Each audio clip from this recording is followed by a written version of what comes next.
Hello students, सभी का मैं यहाँ पे वेलकम करता हूँ। आज हम नॉर्मल वही letter to God chapter thumbnail में आपने देख ही लिया होगा। मैं आपको सारी समरी सुनाएंगे। वीडियो बहुत बड़ा नहीं करेंगे, समरी पे डायरेक्ट आते हैं। लेंचो इसका हीरो है। वह मकान जो संपूर्ण घाटी में अकेला था, एक नीची पहाड़ी की चोटी पर स्थित था। इस ऊंचाई से कोई भी नदी और खेत को देखा जा सकता था, जिसमें बालियों से भरी पक्की फसल खड़ी थी। वे बालियां अच्छी उपज का संकेत देती थी। स्टूडेंट्स, यहाँ पे बालियों का मतलब क्या है? बालियों का मतलब होता है जब हम कोई फसल उगाते हैं, जैसे धान होता है तो उसका जो बीज होता है, बीज किस में आता है? बीज बाली पे लगता है। ठीक है, जैसे पेड़ पे फल लगते हैं, है ना, फूल के बाद फल आते हैं, वैसे ही बालियों में ना अनाज आता है। तो बालियां होती हैं अनाज, ठीक है, जिसपे अनाज आता है। भूमि को केवल एक ही चीज़ की आवश्यकता थी कि जोर से बारिश हो जाए। सुबह से ही लेंचो, जो इस कहानी का हीरो है, जिसे अपने खेतों की परख थी, ने उत्तर पूर्व की ओर आकाश को देखने के अतिरिक्त कुछ नहीं किया। प्रियतम, अब वह वास्तव में वर्षा का कुछ जल प्राप्त करेंगे। पत्नी, जो भोजन तैयार कर रही थी, ने उत्तर दिया, हाँ, यदि ईश्वर ने चाहा तो ऐसा हो ही जाएगा। बड़े लड़के खेत में काम कर रहे थे और छोटे लड़के मकान के पास खेल रहे थे। जब स्त्री ने उन सबको पुकारा, भोजन करने के लिए आ जाओ। भोजन के समय ठीक वैसे ही जैसे लेंचो ने भविष्यवाणी की थी। भविष्यवाणी मतलब प्रोकास्टिनेट करना, ठीक है, प्रोफेसी करना। वर्षा की बड़ी बड़ी बूंदें टपकने लगी। उत्तर पूर्व में बादलों की मेघ राशि घुमड़ती हुई देखी जा सकती थी। हवा ताजी और मनोहारी थी। वह आदमी लेंचो किसी और कारण से नहीं, बल्कि अपने शरीर पर वर्षा का आनंद अनुभव करने के लिए बाहर आया। और जब वह वापस आया, वह अकस्मात पुकार उठा, आकाश से ये वर्षा की बूंदें नहीं गिर रही हैं, ये नए सिक्के हैं। बड़ी बूंदें 10 सेंट और छोटी बूंदें 5 सेंट के सिक्के हैं। संतुष्ट भाव से उसने सोचा कि बालियों के साथ पकी फसल का खेत वर्षा की बौछार में पूर्णतः ढक गया। पर अचानक ही तेज हवा चलने लगी और वर्षा के साथ बड़े बड़े ओले गिरने लगे। वास्तव में ये नया चांदी के सिक्के जैसे लग रहे थे। लड़के वर्षा में बाहर आए और ठोस मोतियों को पकड़ने के लिए दौड़े। आदमी अचानक पुकार उठा, अब वास्तव में यह बुरा हो रहा है। मुझे आशा है कि जल्दी ही बीत जाएगा। वह जल्दी नहीं बीता। ओले, मकान, बाड़ा, पहाड़ी के ढाल, फसल के खेत, पूरी घाटी पर 1 घंटे तक बरसते रहे। खेत सफ़ेद हो गया, मानो नमक से ढक गया हो। वृक्षों पर कोई पत्ती नहीं बची थी। पूरी फसल नष्ट हो गई थी। पौधों से फूल झड़ गए थे। लेंचो की आत्मा दुख से भर गई थी। जब तूफान समाप्त हो गया, वह खेत के बीच में खड़ा हो गया। अपने पुत्रों से बोला, टिड्डी दलों की तबाही इससे अधिक छोड़ जाती। टिड्डी मतलब लोकट्स, जो क्रिकेट होते हैं और वो सारी फसल को खा जाते हैं, बहुत संख्या में आते हैं, टिड्डी दल उनको बोलते हैं। ओलावृष्टि, ओलावृष्टि का मतलब होता है हेलिस्टोन। अगर वो पड़ रहे हैं, हेलिस्टोन हो रहे हैं, ओले पड़ रहे हैं, उनको ओलावृष्टि बोलते हैं। ठीक है, ओलावृष्टि ने कुछ भी नहीं छोड़ा। इस वर्ष हमें अनाज प्राप्त नहीं होगा। वह रात्रि दुख भरी थी। हमारी सारी मेहनत बेकार हो गई। ऐसा कोई नहीं है जो हमारी सहायता कर सके। हम इस बार शायद भूखे ही मर जाएंगे। सबके हृदय में, जो घाटी के बीच एकांत मकानों में रहते थे, एक आशा जरूर थी। ईश्वर की सहायता, इससे दुखी मत हो। यद्यपि यह पूर्ण निराशा के समान लगता है, याद रखो, भूखा कोई नहीं मरता कभी।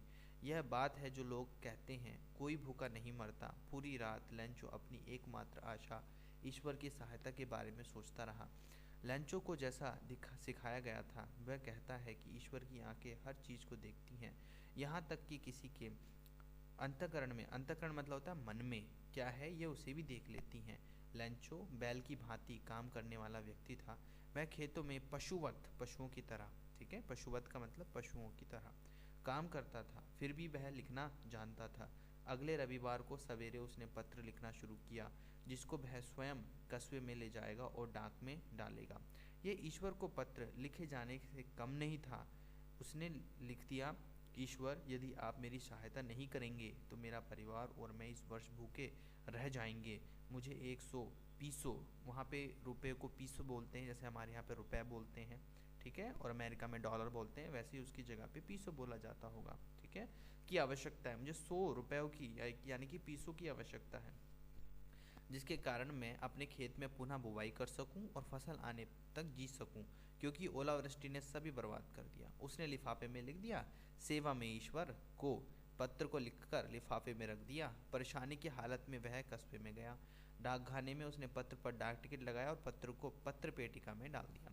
कर्मचारियों में से एक व्यक्ति, जो एक डाकिया था और डाकघर में भी सहायता करता था, खूब खुलकर हंसते हुए अपने अधिकारी के पास गया और उसको ईश्वर के नाम एक पत्र दिखाया। अपने पेशे में डाकिये ने वह पता कभी नहीं देखा था। पोस्टमास्टर एक मोटा और अच्छे स्वभाव का व्यक्ति था। वह भी जोर से हंसा, पर शीघ्र ही वह गंभीर हो गया और डेस्क पर पत्र को धीरे धीरे थपथपाते हुए बोला, कितना विश्वास है इस व्यक्ति को। काश मेरे मन में भी इस व्यक्ति जितना विश्वास होता जिसने यह पत्र लिखा। ईश्वर के साथ पत्र व्यवहार शुरू कर दिया, अतः उस उद्देश्य से कि पत्र लेखक का ईश्वर में विश्वास न डगमगाए। पोस्टमास्टर ने सोचा कि चलो एक काम करते हैं, इसको खुद ही कुछ हेल्प कर देते हैं। पर जब उसने पत्र खोला, यह स्पष्ट था कि पत्र का उत्तर देने के लिए सद्भावना, स्याही और कागज के साथ उसे कुछ और भी चाहिए था। पर वह अपने संकल्प पर दृढ़ रहा। उसने अपने कर्मचारियों से पैसा मांगा। उसने स्वयं अपने वेतन का कुछ भाग दिया और उसके बहुत से मित्रगण इस परोपकार में आभारी बने। उसके लिए वह 100 पीसों एकत्र करना असंभव था, अतः उसने केवल आधे से कुछ ज़्यादा किसान के पास भेजने में समर्थ हो पाया और भेज दिए। उसने लिफाफे में धनराशि रखी, उस पर लैंचो का पता लिखा और ईश्वर के हस्ताक्षर के रूप में उसने केवल एक शब्द ईश्वर लिखा। अगले रविवार को वह सामान्य से थोड़ा जल्दी आया, यह पूछने के लिए कि क्या कोई पत्र है।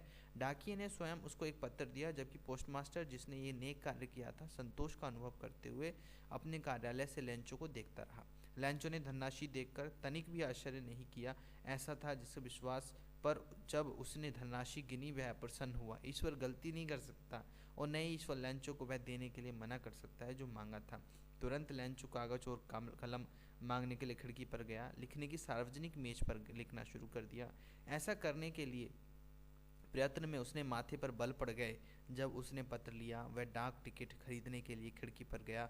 उसने टिकट पर थूक लगाया और अपनी हाथ से दबाकर उसको लिफाफे पर चिपका दिया। जैसे ही पत्र पेटिका में पत्र गिर गया, पत्र पेटिका मतलब लेटर बॉक्स में पत्र गिर गया। पोस्टमास्टर ने उसे खोलकर देखा। पत्र में लिखा था, ईश्वर, मैंने जितनी राशि मांगी थी उसमें केवल 70 रुपये यानी कि 70 पीसों मुझ पर आए हैं। बाकी पैसा भेज दो जल्दी, क्योंकि मुझे उसकी बहुत आवश्यकता है। पर इस धनराशि को मेरे पास डाक द्वारा न भेजना। डाकघर के कर्मचारी सब बेईमान हैं, सब बेईमानियों का एक ग्रोह है, बंच ऑफ क्रुक्स हैं, ठीक है। और नीचे JL सिस्टी, यानी कि इस कहानी में जो लैंचो है, कहानी समाप्त हो गई है स्टूडेंट्स। ये है लैंचो है, बहुत ज़्यादा भगवान पे भरोसा करता है और अपनी धनराशि को वापस मांगने के लिए पत्र में वापस से लेटर लिख भी देता है। तो ये थी आज की स्टोरी। बहुत अच्छी लगी होगी आपको। वीडियो को 2-3 बार ज़रूर देखना ताकि ये कहानी अच्छे से आपको समझ आए। मैंने वीडियो का पेज थोड़ा सा लंबा ही रखा है ताकि आपको क्या हो, जल्दी से जल्दी आप इस थ्योरी को समझ पाएँ और ग्रैब कर पाएँ, ठीक है। आप अपनी तरफ से थ्योरी बनाइएगा, क्योंकि इंग्लिश में समरी का समझ में आना बहुत ज़रूरी है। थ्योरी तो कोई भी स्टूडेंट अपने आप से बना ही लेता है, इसके लिए ट्रांसलेशन अच्छा होना बहुत ज़रूरी है। उसके लिए आप मुझे कमेंट में भी लिख सकते हैं, ट्रांसलेशन की भी कुछ वीडियोस मैं बना दूंगा, या अपने टीचर से कंसल्ट करके भी ट्रांसलेशन की जो प्रॉब्लम है वो ख़त्म कर सकते हैं। Thank you so much, good luck, bye bye.